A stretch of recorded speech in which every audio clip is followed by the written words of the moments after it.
અંબાજીથી સમાચાર ત્રિશુળિયા ઘાટ પાસે વર્ષ 2019માં ગમખ્વાર અકસ્માતના મામલે કોર્ટે બસ ચાલકને ફટકારી 3 વર્ષની સજા અને 8,100 રૂપિયાનો દંડ।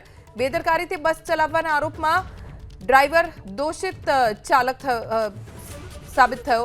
29 સપ્ટેમ્બર 2019ના રોજ અકસ્માતની ઘટના બની હતી, જેમાં 21 લોકોના મોત થઈ ગયા હતા, જેમાં કોર્ટે બસ ચાલકને 3 વર્ષની સજા ફટકારી છે અને સાથે 8,100 રૂપિયાનો દંડ પણ ફટકાર્યો છે।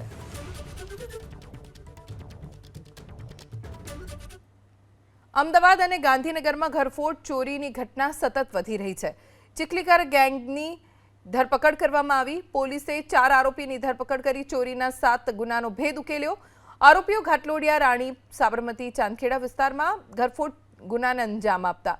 તેમની પાસેથી 8 લાખથી વધુનો મુદ્દામાલ જપ્ત કરાયો। સુપેન્દ્રસિંહ સૂર, સરપાલસિંહ કલાની, કરતારસિંહ અને મનોજ સોની નામના શખ્સની ધરપકડ કરવામાં આવી છે। ગેંગનો માસ્ટરમાઇન્ડ સરપાલસિંહ હતો, જે મૂળ મહારાષ્ટ્રનો છે અને તેની સામે ઘરફોડ, ચોરી, લૂંટ, હત્યાના 11 ગુના નોંધાઈ ચૂક્યા છે। સૌથી મોટો ખુલાસો એ થયો કે ચારેય આરોપીઓ હત્યાના ગુનામાં 13 વર્ષ સુધી સાબરમતી જેલમાં રહ્યા। સજા પૂર્ણ થયા બાદ જેલની બહાર નીકળી ફરીથી ઘરફોડ ચોરીના રવાડે ચડ્યા અને એક જ રાત્રિમાં 3થી વધુ ઘરફોડ ચોરીને અંજામ આપ્યો। એ ગાડીને શોધતા આરોપીની બાબતમાં પણ વિગતો થોડીક ધ્યાને આવી।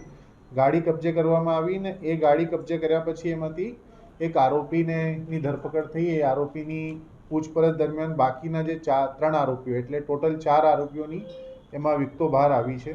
આમાં એક કોમન વાત એ છે કે બધા આરોપીઓ જે છે સાબરમતી જેલની અંદર અલગ અલગ 3 મર્ડરના કેસમાં સજા કાપતા હતા। તે દરમિયાન એ લોકોની અંદર રિલેશનશિપ દોસ્તી થઈ અને એના આધારે પછી એ લોકો બહાર નીકળીને આ પ્રકારની જે છે ઘરફોડ ચોરીઓ કરવા માંડ્યા।